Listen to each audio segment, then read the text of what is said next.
Die coronavirus deur Wenet Viljoen. Ek is 'n virus en kleiner as wat 'n muur is.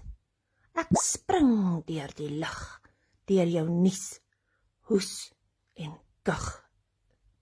Was maar daardie hande, want ek klou aan alle wande, van metaal, plastiek en hare.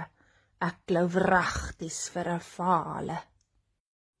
Jy kan van my ontslaa raak, bly weg van als wat ander raak. Om jouself 'n bietjie weg te sluit, is net dalk jou beste toekomsbesluit. Bly positief in die lewe. Hou vas aan jou gebede.